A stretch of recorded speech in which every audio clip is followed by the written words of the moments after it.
Greetings, everyone. We're back with more Star Control 2. Howdy, howdy, YouTube. We're recording this live on Twitch at twitch.tv/MechaGM. At any rate, when we last left off, we had just discovered the Zothot Pick, who are in need of help. So we're going to go talk to them in a minute. We're going to do a little bit of mining en route, obviously. Hey, what's up, dude? Good to see you. Alright, scanning. Nothing on that planet.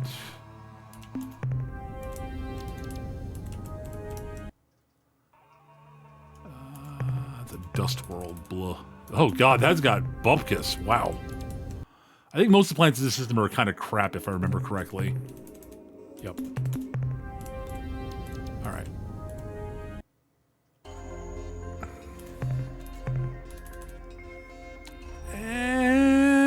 Might as well grab the noble materials, the noble gases while we're here.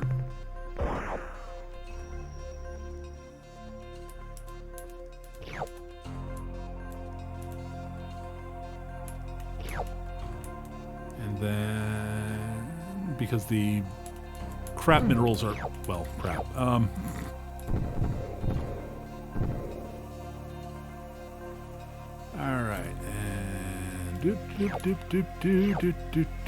Alright, that's... Well, we might as well grab them while we're here, since our lander's not full yet.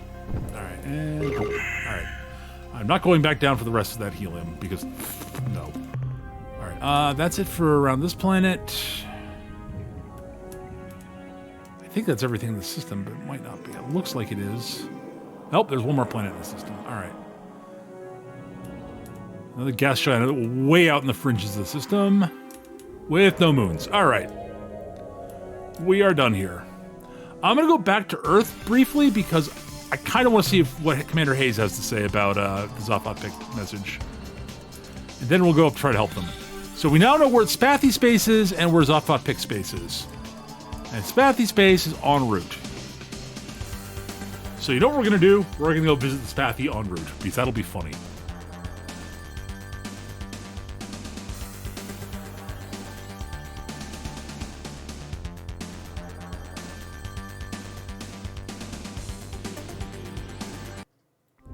Alright. Maybe we'll get some historical information out of Commander Hayes when we're back on Earth here. Oh, overshot. There we go.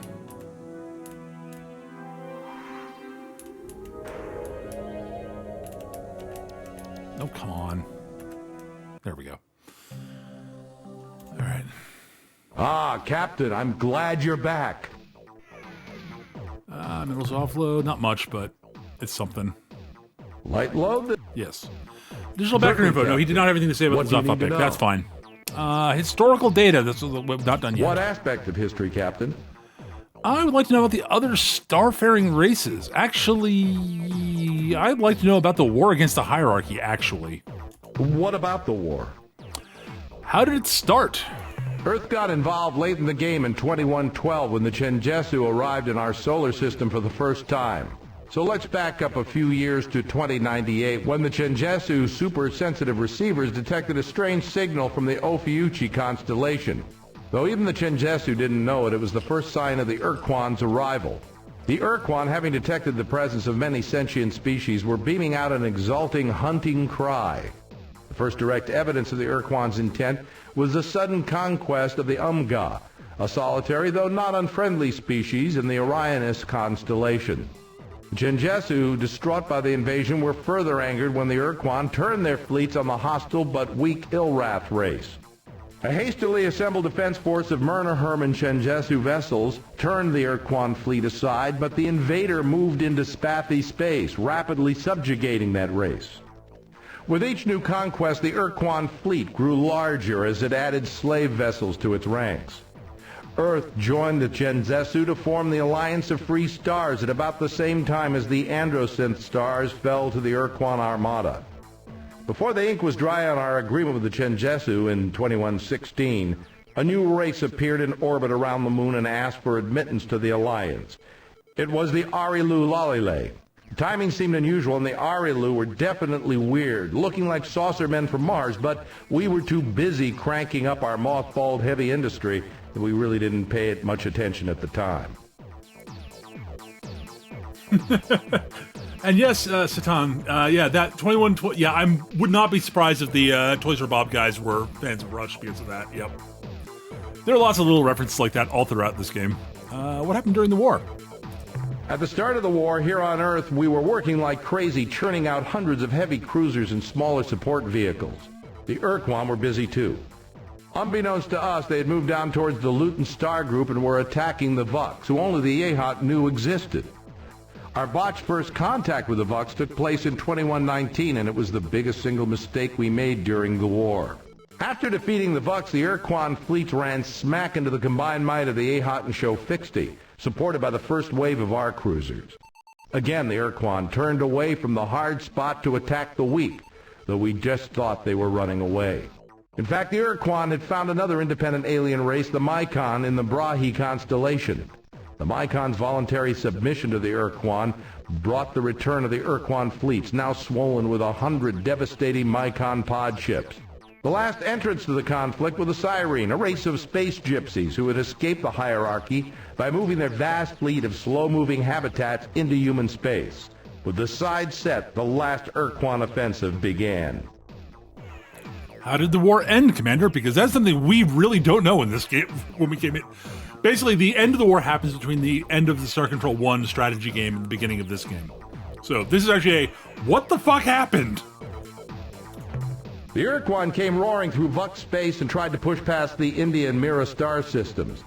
Their onslaught was barely repulsed, and our counterattack made hardly a dent in the hierarchy forces, but we held the line. The Corward front remained intact. Over the following 10 years, there were many great battles between the combined Alliance Starfleet and the Ur-Quan and their hierarchy of battle thralls. Then in 2134, a dramatic shift in the balance of power took place. This must have been about the time the science research mission was sent to the planet of Vela. Our fleets were pushed back from the Indy-Mira line beyond Raynet. Holding Rigel caused grievously in Chenjesu forces, and the Ur-Quan, recognizing this weakness, shifted to focus the brunt of their forces on Procyon. That was the last we heard from the Chenjesu and the Murnaher. A few weeks later, waves of ships hit us from all directions. When Ceres Station, our outpost on the asteroid belt, fell to the hierarchy, we knew we were beaten, but we fought on anyway. 3 days later, the Ur-Quan vaporized our last remaining laser forts on the moon, and the dreadnoughts took up geosynchronous position above Rome, Moscow, Beijing, Tokyo, London, Buenos Aires, and Washington. We'd lost the war, and we knew it. But the Ur-Quan decided to make it real clear. And that's why if you check any of our most recent maps, you won't find Buenos Aires. Man, poor Buenos Aires. It keeps getting blown up in sci-fi, doesn't it? So what happened after the war? After the UN submitted their formal surrender, we were given a week to decide the nature of our servitude. The Ur-Quan demanded that the decision be made through popular vote. When all the votes were tallied, Earth had chosen not to fight for the Ur-Quan. We had become a fallow slave world. We were given a month to withdraw all of our people and equipment to Earth. Anyone or anything left off planet would be destroyed after the shield went up. Then the Ur-Quan broadcast an odd message. All objects of human construction more than 500 years old were to be abandoned. We didn't know what the Ur-Quan meant until they moved their dreadnoughts into new orbital positions and opened fire on the surface with their fusion weapons. In seconds, large sections of London, Paris, and other European cities were incinerated. At first, we thought they were going to annihilate us after all. And we noticed they were also striking such targets as the Giza Pyramids, the Parthenon in Athens, and Stonehenge.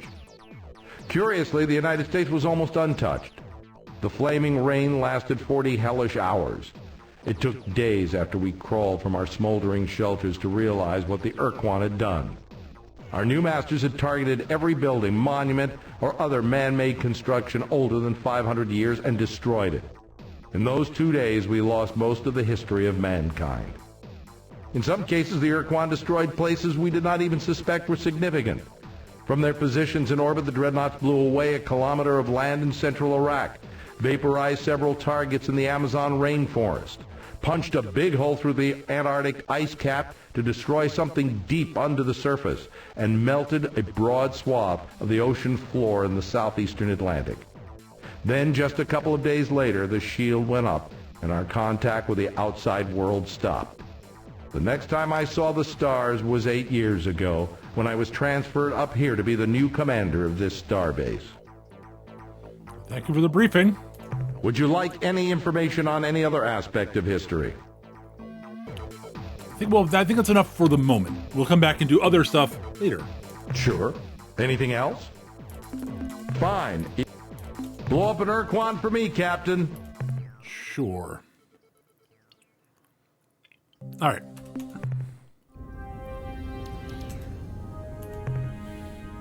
All right. So, if you look at this, when we're looking at the star map, by the way, the lighter circle is how far the outer edge of the lighter circle is how far we can travel and get back to where we started. That's how far we can travel in a round trip, basically.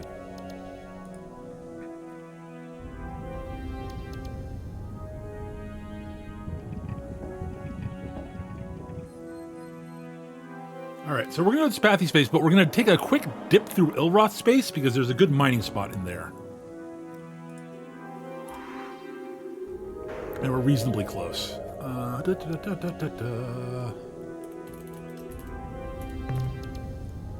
right.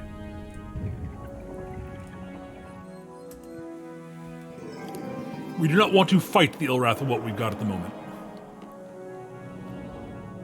So I'm going to have to actually steer once we get to Ilrath space.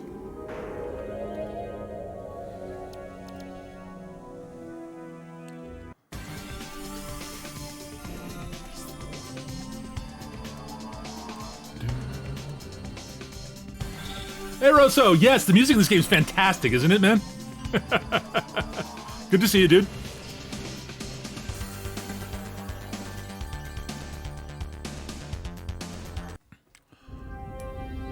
Oh, yeah, it's yep, fantastic. It's an Emerald World. That's great. The music that you're hearing right now is the remixed music. The original music from 1992 is also really good. It's just sort of chiptune music, basically.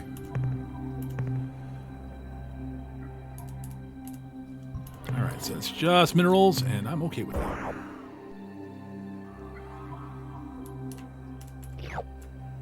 Agruti nodules, whatever those are. They're exotic minerals of some sort. Antimatter.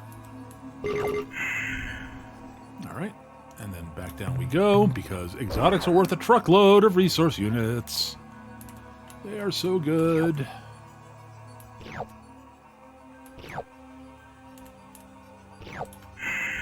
Alright, we're done with that planet. We'll take a peek at the other planets in the system, but I don't believe we've got anything else here we need to mine.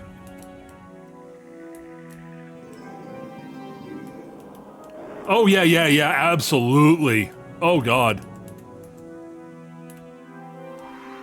I was facing the wrong direction. Yeah, the Thradish track...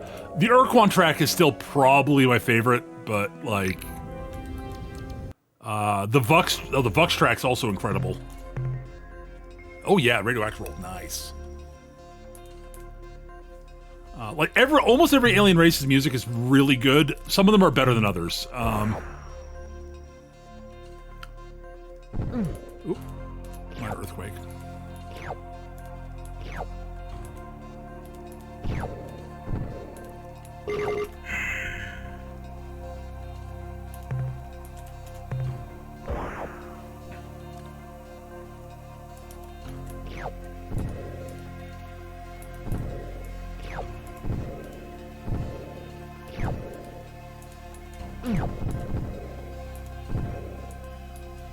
Actually, we might as well just take off.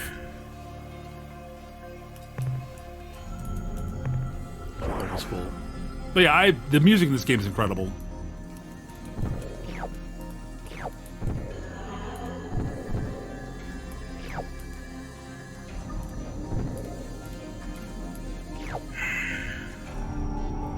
And as I mentioned earlier, for those who don't know, the game is actually available for free legally. The link will pop up on the bot. The bot will drop the link in chat. It's on the source. It's on SourceForge. Yeah, sourceforge.net/project/Ur-Quan Masters HD. You can also find the original version of the SourceForge rebuild at sc2.sourceforge.net.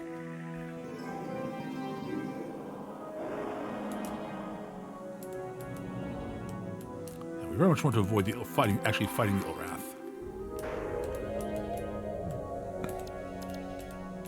But yeah, the original devs, Toys for Bob, gave the source code to the SourceForge community back in 2002. That's not worth going down for. And they've re-engineered it so it's available on a bunch of different platforms.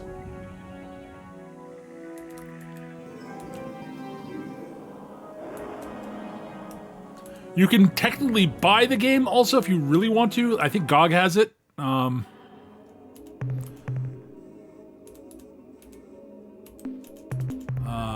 GOG used to have it. Used to be on Steam. I don't know where it is right now. You can also buy. I think you can buy Star Control, both Star Control 1 and 3 on good old game on GOG also. Star Control 1 is a decent strategy game. Yeah, I agree with you, Rosso. Absolutely. Star Control 3 is it was not made by Toys for Bob. I'll just put it that way. There's another planet somewhere near here in OS that's probably worth going to. Let's see, where is... Okay, let me take a look at the star map for this before I decide I'm going there. How far out of my way is it?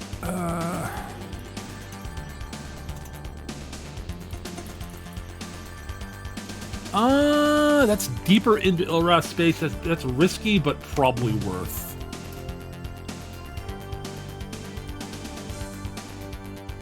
We outspeed the Ur-Wrath in hyperspace, so it's probably worth doing. We just have to make sure we avoid actually getting into a fight.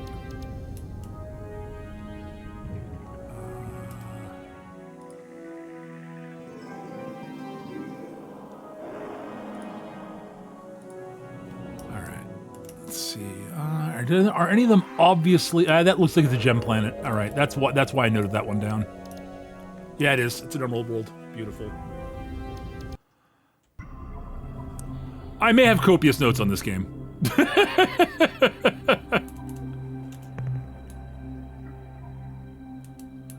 Oh, the Ur-Wrath are very frustrating to fight. There are ships that match up extremely well against the Ur-Wrath. Unfortunately, my favorite matchup for them is not in the game. It's not available in the story part of the game. I love flying the Shinjeisu against them. Unfortunately, the Shinjeisu ships are not available in the main game.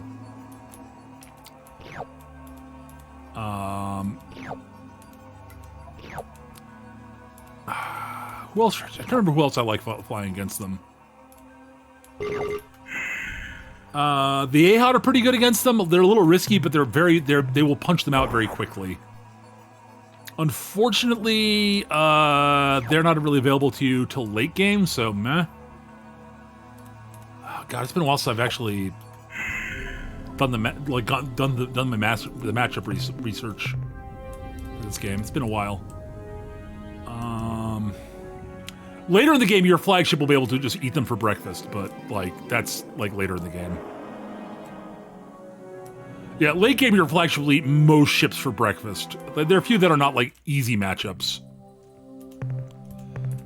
Acid World. Ooh, there's biologicals here. Class 3 Tectonics, class... nah. I'm gonna resist. That's just risky enough that I don't want to do it. Yeah, the Endersynth are probably okay against them. The problem is the Endersynth are your enemies, and they're also not in the game. And not the main story, for reasons that we will find out, hopefully today, maybe. I don't know if I'll get through it in this session of streaming this. Ooh, an Auric. Ooh, Auric World, nice. All right, sweet. So, the Auric World may have a lot of gold on it for reasons. Because Just saying.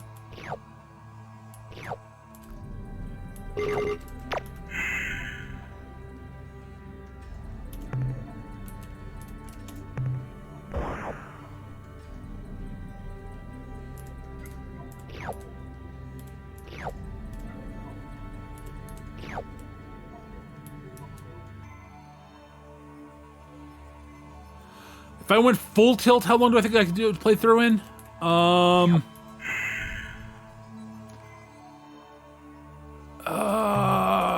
If I was going at a full sprint, if I wanted a full sprint and ignored some story beats that aren't strictly necessary, probably 10 hours.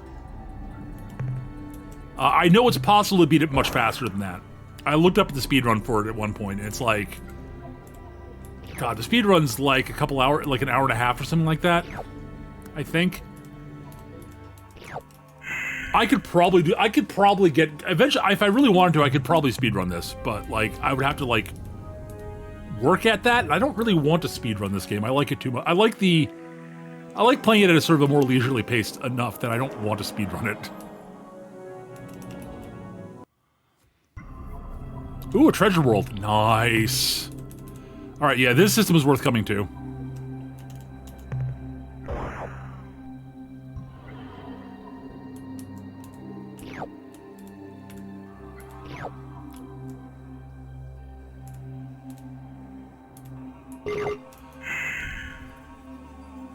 Oh yeah, I agree. Yep, that's part of it. Also, just like, to speedrun it, you have to skip a whole bunch of story beats that I actually really like. Like, there's a bunch of story beats in this game that are not strictly speaking necessary. Like, you can just, like, for instance, the Zotfot pick, completely optional. You never have to go talk to them. Strictly speaking, I don't think you need to talk to the... No, you need to talk to the Pakunk. Alright, so you need... The Pakunk you need... I'm trying to think, who do you need? You need the Pakunk.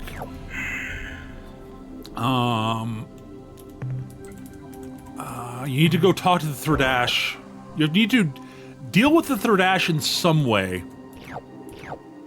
You need to talk to the Pakunk, you need the Pakunk, and you need to talk to the Utwig.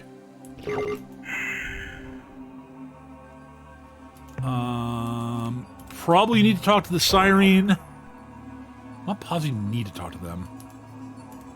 Talking to the Siren will make things easier.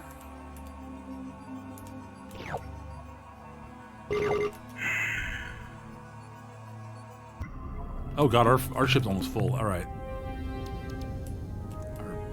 You know what? I may just go back to Earth, actually. And offload before we go talk to the... That's actually probably worth doing. Nope. Dispatch. Yeah, that's probably... It's probably worth going... Our ship's almost full. Holy crap. Alright. I'm trying to think who else we need to talk... You need to... The Druge, Siren, Mycon, for the Mycon. Oh, right. You need to talk to the Arlu Lalile and the Utwig. Like, those are mandatory. I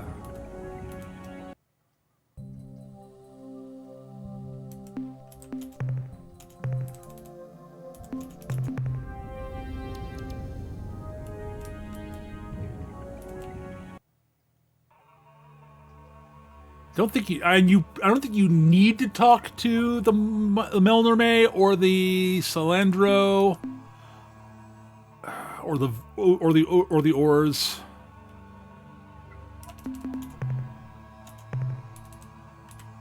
Oh, I would love to land there for biologicals, but that's Class 6 tectonics, and we are not prepped for Class 6 tectonics. No.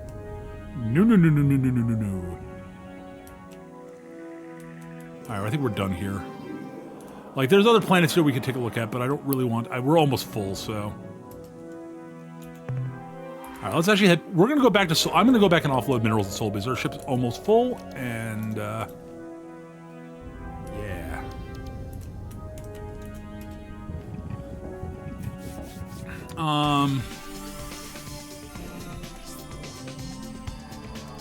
Zoinks! And away!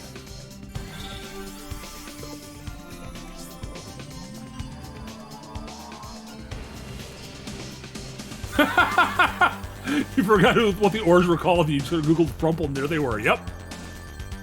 The Chimera required. Oh shit! I was not paying attention. I was looking at chat. No. Oh, it's a slander probe. Okay. All right. We come in peace. Oh, okay. Cool. We are from Earth on a mission of peace. This is Probe 2418-B. We are on a peaceful mission of exploration. Priority override. New behavior dictated. Must break target into component materials. Please don't. All right, I'm going to use the flagship.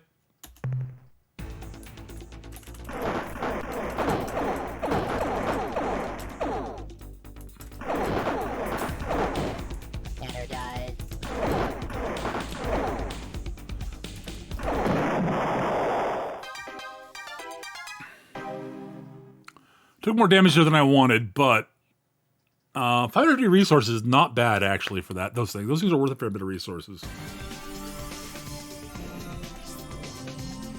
The Chimera are definitely required, yeah. The Chinjesu are very much required, yes.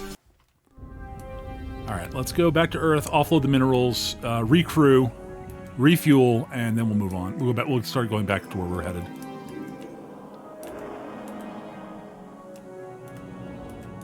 We actually got a decent load of minerals this time, so start with Commander. It's good to see you again, Captain. Minerals offload. This will really help, Captain. Bring back lots. All right, that was good. Well, let's tank up again.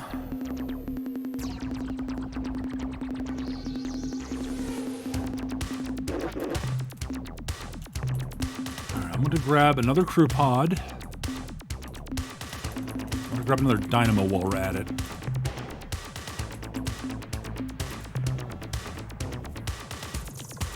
I'm going to grab another lander while we're at it. Just so we back up just in case. I hate not having landers.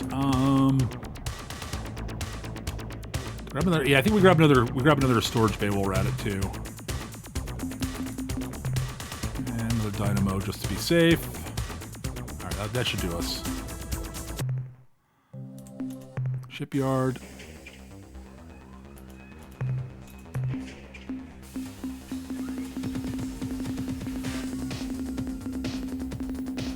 So we have enough extra crew to survive. Got 2,300 resource units left. Alright, great. We'll grab another Earth Cruiser while we're at it. We can build those, and they're not terrible.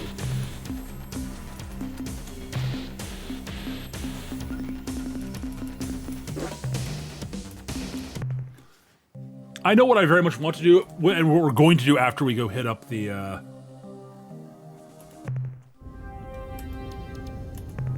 Alright, we're going to head up to Spathy Space now. Let me check my notes. Is there anything of interest in Spathy Space I want to go to?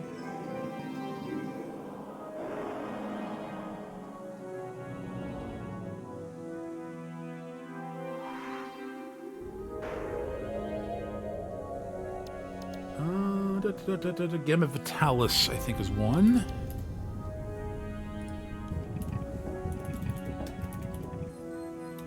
Yep, that's actually in the general vicinity of where we're headed, so yep, that'll do. And then... Alpha Ceti, alright.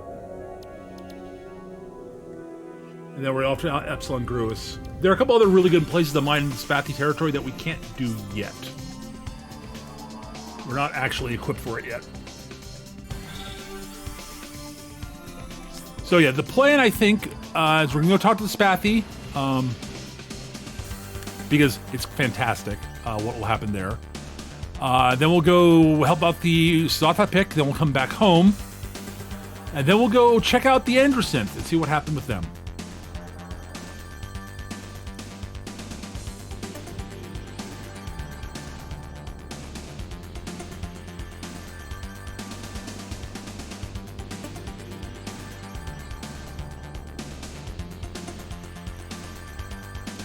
Because absolutely nothing bad will have happened with the Spathy, with the Androsynth. And it's totally safe for us to go to the Androsynth space.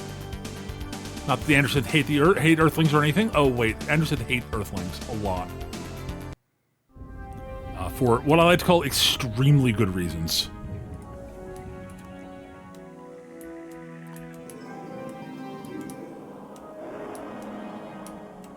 Long story short with the Andersons, yeah, they're basically replicants from Blade Runner. And have the pretty much the same reason that the replicants in Blade Runner really should probably hate hate humans. No, this is not worth. Oh, well. All right, Spathy time.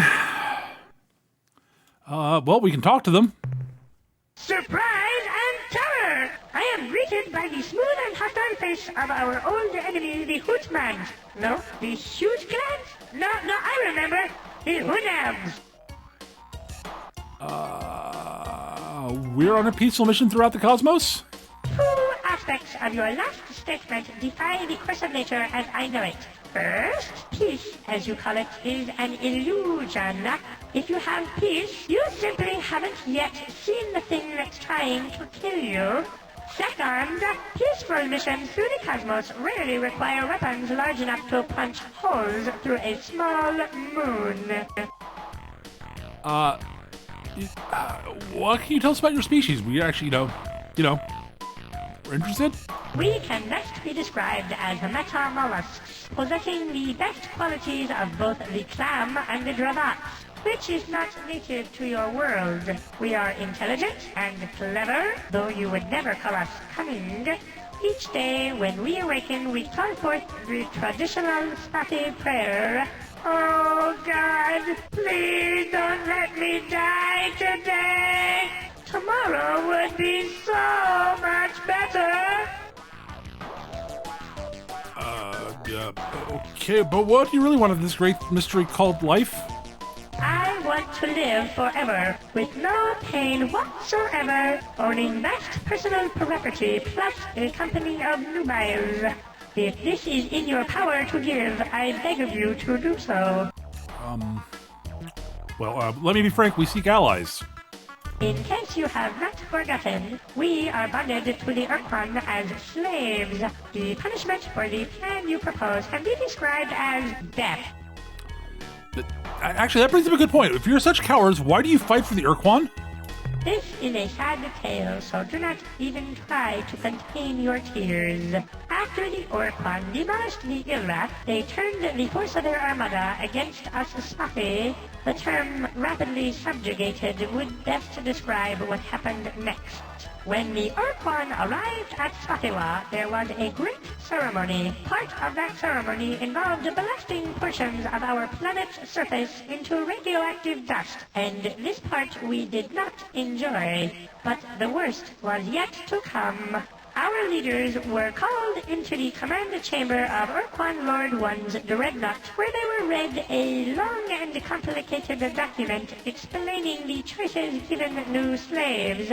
When our leaders heard the term forever encased and impenetrable shield, they grew overexcited, I'm afraid, and made a fatal error. The decision was to be transmitted to the Ur-Quan via one of two rods, one colored black, the other white. Our leader handed the white rod to one of the Ur-Quan's servants, signifying fallow slavery. But the servant somehow exchanged rods and handed the Ur-Quan lord a black rod, indicating our desire to become fighting slaves. By the time we learned of the switch, it was too late. The Ur-Quan would not permit a change in status. Following that most tragic day, we were forced to assume the role of an Ur-Quan star thug. We tried to avoid combat, but the Ur-Quan gave us 3 warnings, each more strident than the last. When we learned that there would be no 4th warning, simply annihilation, we attended to our new role with improved vigor. Oh, and perhaps you have already guessed, the Ur-Quan's servant who made the switch was an Umga. Well, under the circumstance, I think it would be best to be allied with Earth immediately. Please? Sure, consider it done. Allies to the bitter end. Not. We leave as we came in peace? Look, can we keep this as a secret between the two of us? It's really rather embarrassing. Okay, we'll keep it a secret. So yeah, the Spathi are one of my favorite aliens in, like, science fiction. I adore them. They're hilarious. But actually, like, legitimately and interesting, like, they aren't just cowards, they're like, out and out proudly cowards. Like, as far as they're concerned, that's, like, the smart thing to be, and, you know, it's kind of hard to argue with them sometimes.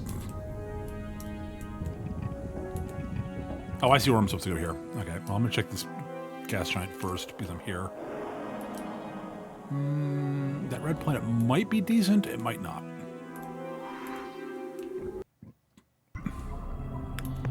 That's a Crimson World. That is not worth going down for.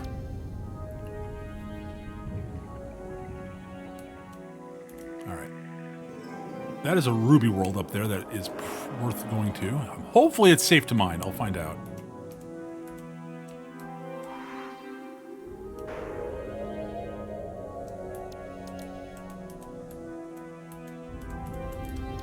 There we go. It is. Oh yeah, this is safe to mine. Beautiful. There's not a ton of stuff here, but I'll take what I can get.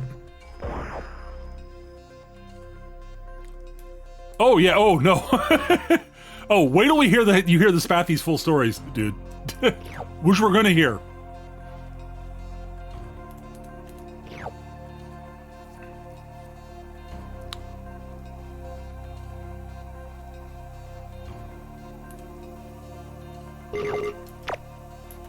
And we're going back down for that last little bit of exotics because worth.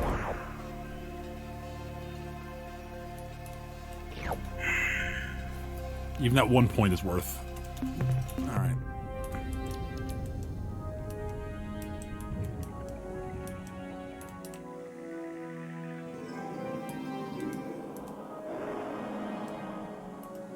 All right, now we're gonna go check. What was it? Alpha Ceti.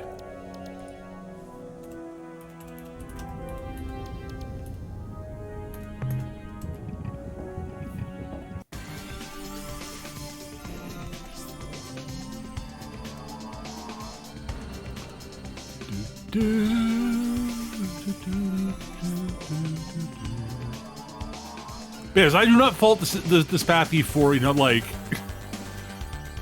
we're big into, like, you know, we're generally fairly cowardly and all this stuff, and then we hear the words impenetrable force field surrounding us forever. Can we yes? How is this a question?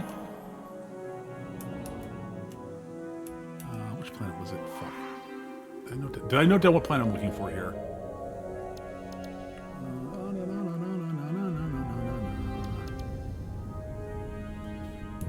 Planet 2. Okay, I did note down which one it was. Second. Excellent.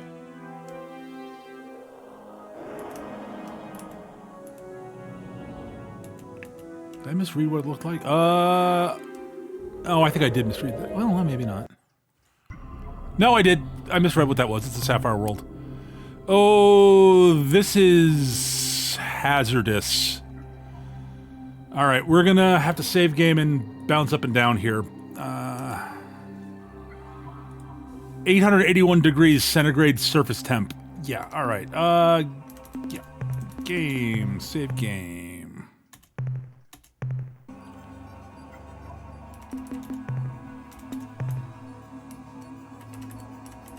So this is gonna be dangerous. I might lose my land. Oh boy. Yep. Ow. Oof. I should have saved. Shit. Yep. That's yeah. Let's reload.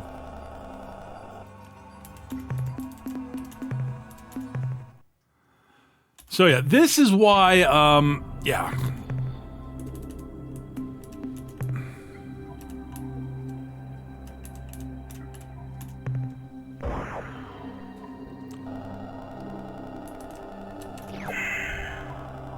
I should have said I will save now.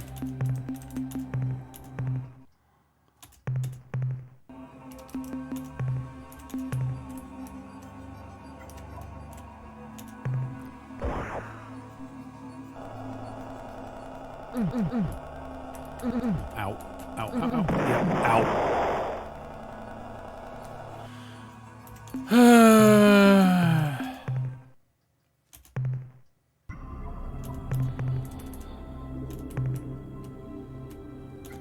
Yeah, this is not, again...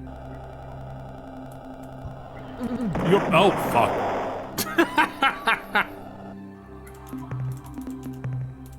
I do have a spare lander. I don't really need to do this.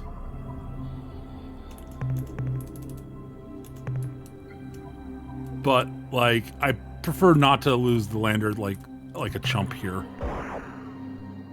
Also, again, I don't really... Ow. Ow. Ow. Alright, we got through that.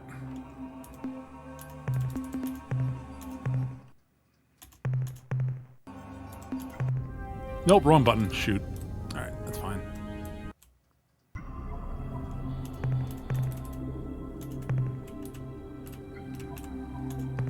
But yeah, this planet is, yeah. Fuck!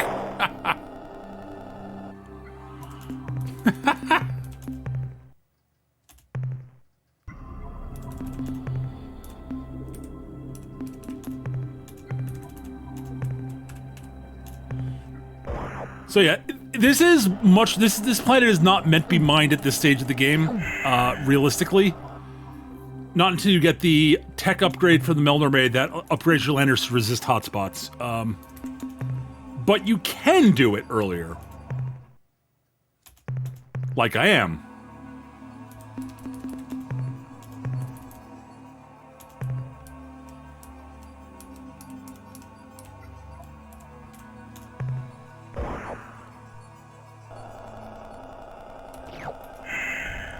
Oh, I got very lucky that time. Nice.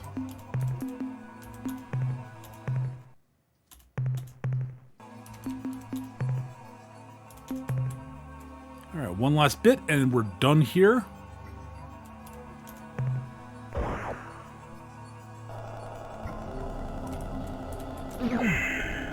And there we go, we're done.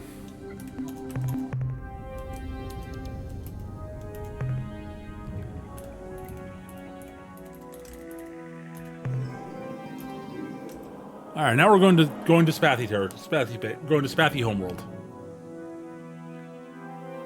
Now we go talk to the Spathy. Arguably, I should have did the other order. I should have gone to the Spathy homeworld first, actually looking at the map, but whatever.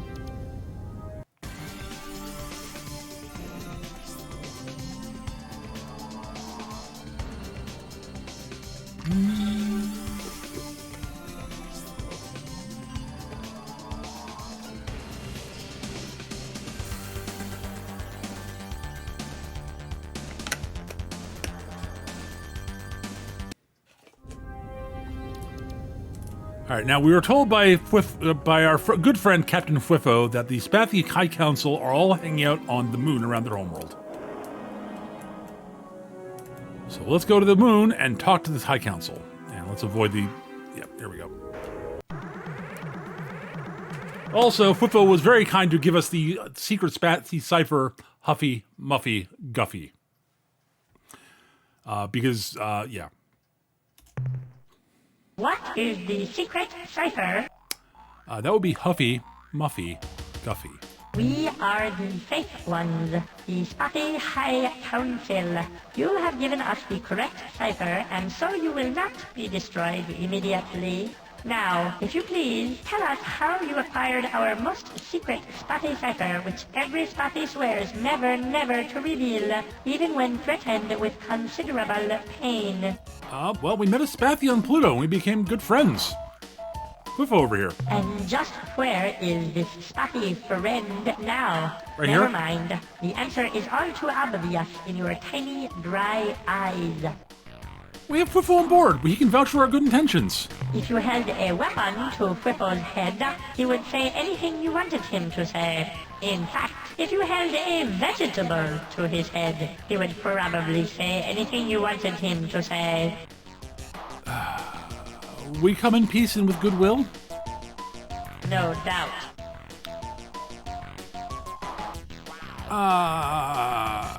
Would you be willing to share some information with us? No. As a gesture of goodwill, would you spare some resources? No. We offer our hand in friendship. Join us and our many allies. We are too afraid of the Ur-Quan to consider such an alliance. They would most certainly punish us with extreme tortures. We're... Okay, hang on. I need to get my diplomat voice in here. Hold on.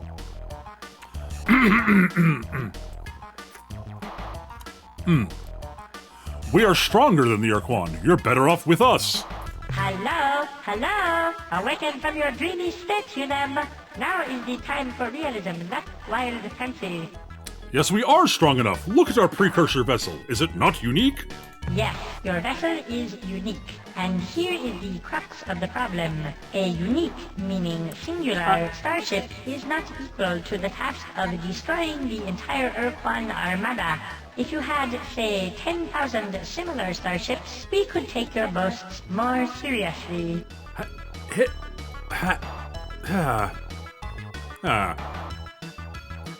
Look, what do I have to do to prove this to you? Destroy your entire Starfleet?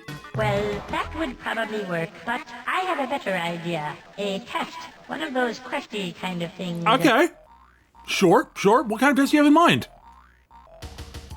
You must wipe the evil ones from the face of Spatiwa. Okay, tell us more about these evil ones. Let us explain the sad history of our species. Okay. Once upon a time, many thousands of years ago, we inhabited the warm, safe surface of our home planet, Spatiwa. We were happy and content. During those golden centuries, we evolved from a primitive nomadic culture into a complex agrarian society. We learned to write on clay tablets, and we were well on to being able to read those tablets when the darkness fell upon us, when the evil ones came. Creatures from the darkest pits of hell they were. They hunted our people, devoured them like tasty nodules, and we had no defense against them. Suddenly, our culture became once more nomadic. We fled across the oceans from continent to continent, but the evil ones always followed. Spurred by our great need, we advanced from bronze to atomic technology in less than one of your centuries. But none of our innovations was a match for the evil ones' natural cunning and ferocity. Finally, with no other option available, we fled our world and took up residence here on our own moon, where we have resided most uncomfortably for the last 300 years. So, I want you to pay attention to, remember something there. They went from Bronze Age technology to nuclear age technology in like a century. The Spathi are terrifying. Start packing your bags, eyeball dudes. You'll be home in no time. We will await your return with great anticipation. Simultaneously, we will prepare a short, poignant eulogy to mourn your demise.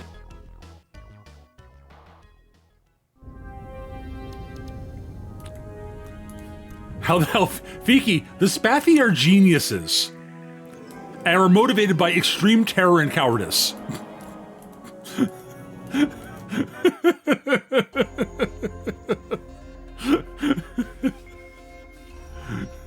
They are actually geniuses, it turns out.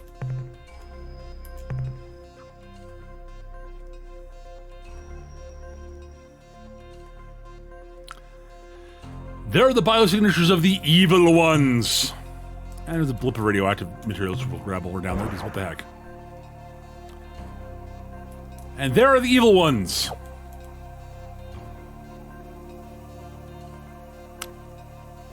Notice that they are completely sessile. The reason they are is we are not Spathi, they do not care about us. We are not tasty to them.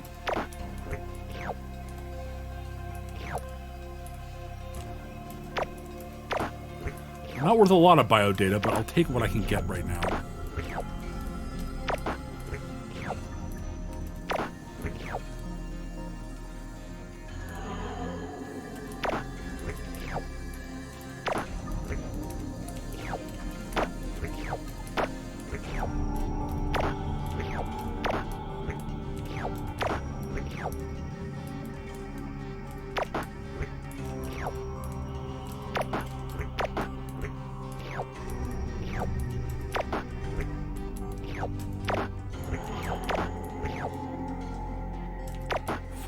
going home.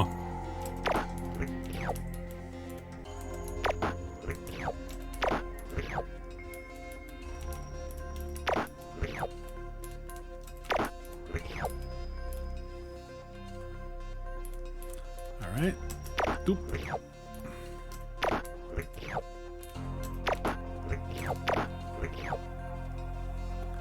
3 more left.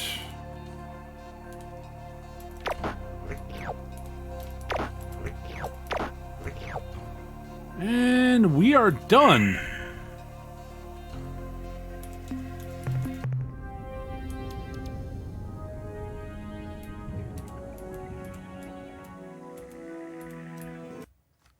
How go your foolishly courageous and noble efforts to rid the evil ones from our beloved Spatiwa? Though we lost many, none, crew, we have eliminated the Scourge. This is wonderful. Too good to be true.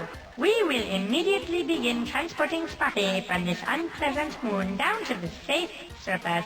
We shall send in crustlings and the infirm elderly first as a special honor. Please come back later to receive your accolades. Oh god, they're hilarious. Alright. Oh, joy! Oh, happiness! We rejoice and make merry in celebration of our imminent return to our home world. You are most heroic and helpful. Thank you, thank you, thank you! But now I must return to our festivities. Please feel free to come back any time.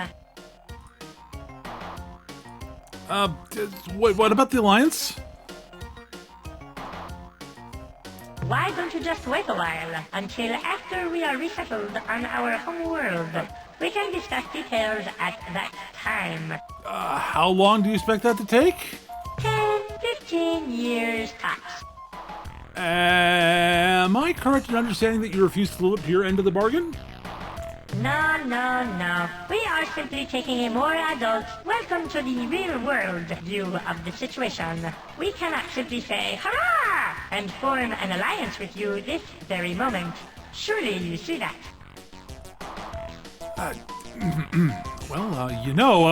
Those creatures aren't dead. We have them in suspended animation. We could just, put them back where we found them. No, please. Exactly what kind of relationship were you thinking of? Mutually beneficial alliance of minds and might. Huh? An egalitarian fellowship of sentient life forms. What? The kind where you do everything exactly as we say. Okay. We are quite familiar with that arrangement. Very well. I'll bet we will regret this decision later on, but you leave me with no choice. We will comply with your needs. A Spotty delegation will depart immediately for the planet Earth. Alright. Alright, star map. We're now headed to Zotvat Pick Space.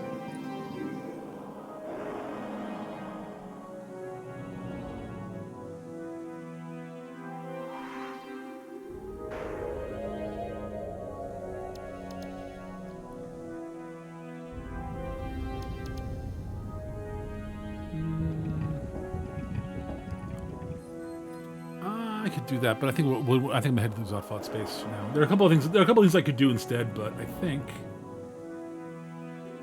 Beta Normai, I think, is where we want to head. Nah, I don't want to head there right now. That's just too far out of the way. Not for what I want to do right now. I do want to head there, but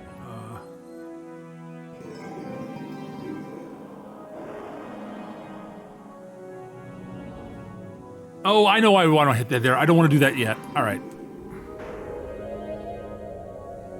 There's a really cool thing that I want to do, but I want to save that for another episode. So we're just going to go to Zotvat Pick Space.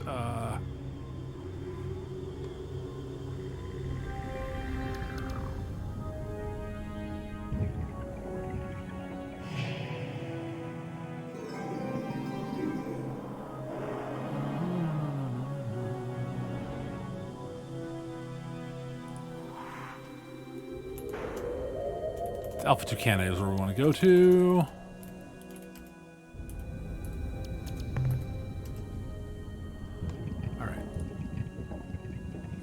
We're going to go talk to the Zafat Pick, recruit them, and we'll head back to Earth. After we get ambushed by the Spaffy. Hello, Captain Alai. We are here in this place at this time just like you. How wonderful. What's new? Very little, I'm afraid. We've just been watching the stars. You know, actually, there was something that happened the last month on the 17th. We saw a new star appear between the Sursini and Chandrasekhar star clusters. We watched it and watched it for 3 days. We just watched it. Then it went away, vanished just like that. I hope it comes back. All right. What do you guys do for fun out here in deep space? We used to be bored, but then we bought this cool entertainment product. It simulated a grand adventure through 1,000 parsecs of hostile space, where we met interesting aliens, uncovered the secrets of a long-lost superior race, and eventually, to save our world from destruction, we had to face the dragon. Never mind, I can tell you aren't really interested. Boon your wisdom? But as we are here out in deep space, we learn little of interest. I suggest you consult the more interesting folk at Spafiwa. Fair enough. Same to you.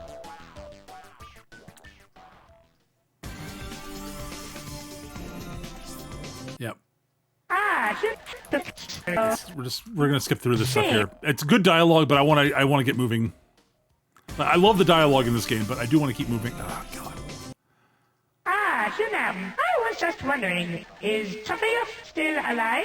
Have you seen him? Is he well? He was sent to your Earth starbase a while ago. I don't know, I haven't been home yet. An eluder vessel as part of our mutual assistance pact. Rest assured, he will be an excellent addition to your elite force. Those weeks of intense training always result in an officer of the highest caliber.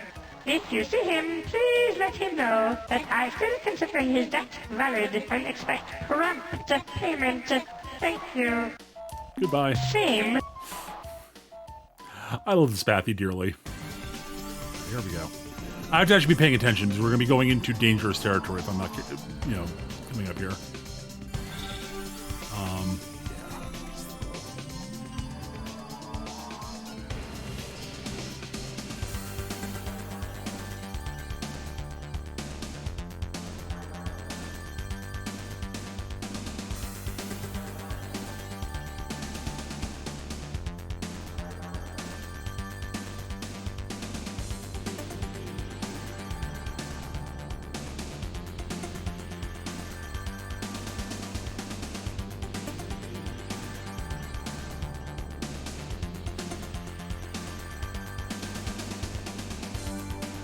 There are a lot of ships here, and not all of them are. Not most of them are not the. Yeah, all right. Okay. Not the. Not our friends here, the Zafat Pick.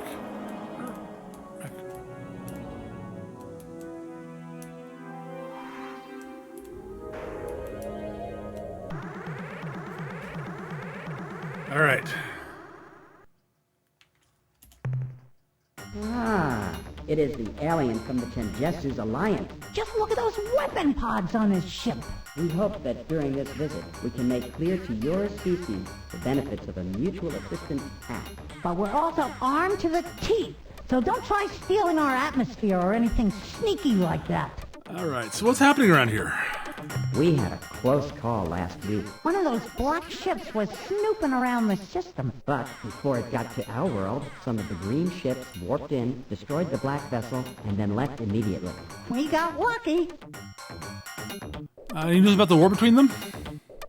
No, we have nothing new to report. Nope, not a thing. Okay.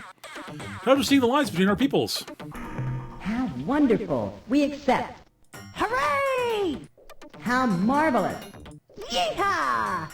Captain, we are delighted that your people have made this choice. Now we won't get slaughtered. In exchange for our cooperation helping you with captains and ship designs, all that we ask for is your protection. So we don't get slaughtered. We shall begin fulfilling our commitment at once. We will transport officers and our Stinger design to your base immediately. Why, heck! Maybe I'll even make the trip to your planet. I'd make a good starship, Captain. Captain, I'm pretty darn mean in a fight, and there ain't nobody better than me with a thrusting Stinger tongue attack. I'd like some specific information. Sure. What do you want to know? Just ask away. What do you know about other alien races? Not much, to tell the truth. This space exploration stuff is kind of new to us, Besides the green alien ship which have only tried to kill us, and the black alien ship, which have actually been quite successful at killing us. the only other starships we have encountered are strange tumbling red probes, which profess to be on a peaceful mission. But then attack like slavering Zabrankies. We believe that the probes are actually robotic scouts which have suffered some kind of malfunction resulting in their aberrant behavior. And what's worse, they are multiplying. Yes, that's true. The probes seem to be replicating at a geometric rate. Hey! That means That's a if there was terrifying only thought. one last week, then next month, wait a minute, let me calculate. That means next month there'll be a whole mess of those things. By backtracing the probe's course path, we have been able to calculate that the source of the probes is somewhere on a direct line that includes our star and Epsilon Muscae. Go get 'em, Captain. Tell me more about your people. Ah, cultural exchange. A Yes, good idea. culture exchange, excellent. Yeah, let's tell 'em about Frungy. Be quiet, you fool. He asked a serious question. He doesn't want to know about Grungy. How do you know? What makes you so smart? You never even asked him if he wants to know about Frungy. Why, I'll bet right now he's wondering, what is this wonderful sport Frungy? How is it played? What kind of equipment do you need to play Frungy? And I wonder who's ahead in the Frungy championships. Ah, will you shut up about Grungy? If you say another word about that stupid game, I'm going to lose control and blow a cloud of spores at you. Yeah, okay. Don't blow your stack. In fact, I won't the sport of mention kings, yes. Frungy again, I promise. Well, Captain, as you can probably see, our culture's predominant trait, its greatest strength and weakness, is the diverse interactions between Zok, Bot, and Pit. Frungy! All right, can you describe your Stinger starship? The Stinger is the peak of our technological prowess. It's totally awesome. These vessels are cheap to build and can be quite effective in short-range combat. They turn on a small round thing that's real small. Remember, though, against most ships, the Stinger must close distance immediately and give unrelenting tongue attacks until either the enemy or the Stinger are destroyed. Yeah, the tonguing is the best part. Phrasing. But yes, yeah. Unfortunately, the Zopha-Pick Stinger is not actually very good. This is why they're mostly optional, but... Our past? Quite a broad topic for this short conversation, but we'll share a key piece of our history with you. After we killed off the last Zabranki, we faced an interesting question. Should we proceed and establish a culture which would advance in art, technology, and social sophistication? Or should we just go back into the forest and kick back and enjoy ourselves, knowing that a Zabranki wasn't going to jump out of the bush and eat us? Well, we did go back into the forest. We stayed there for about 5,000 years and had a great time. Then, one stormy day, a Zok, a Fop, and a Pick were walking up a steep path looking for something good to eat when a bolt of lightning struck nearby. With a huge flash of light, the bolt of energy carved a strangely shaped chunk of granite out of a cliff. It was a disc with a hole in the middle. As the rock began to roll down the hill, toward the three terrified beings, some dry grass got caught in its hole. And since the rock was still hot, the grass caught on fire. When the rock finally got to the Zok, the Fop, and the Pick, they simultaneously discovered the wheel, fire, and religion, thus catapulting them on the road of progress. Which has led us to this day, Captain. Oh, How did the flaming wheel give religion to our culture, you ask? I will explain. You see, when it got to the threesome, the flaming wheel was going at a pretty good clip, and it ran smack into the Zoc, killing him. The Fat and the Pit felt so bad. They really liked that Zoc. That they decided the Zoc hadn't really died when the wheel flattened him. He had just gone to a better place. Presumably one without lethal flaming wheels. I love that story. Anyways, does that guy in Bax ever say anything? Nope. Not a word. All right, that's enough info for now, thanks. Anything else? Nope, we're done. Goodbye, Captain. See ya. All right, for those of you watching on YouTube, that's going to wrap up this episode. Thank you for watching. I hope you enjoyed. We'll be back next time with more of this tomfoolery. If you're watching on Twitch, we'll be doing a little bit more in just a bit. Yeah, if you liked the episode on YouTube, like, share, subscribe, comment, feed the algorithm. You know, the usual jazz. I hope you're enjoying this, and we'll be back real soon. Thanks for watching, folks. See you soon.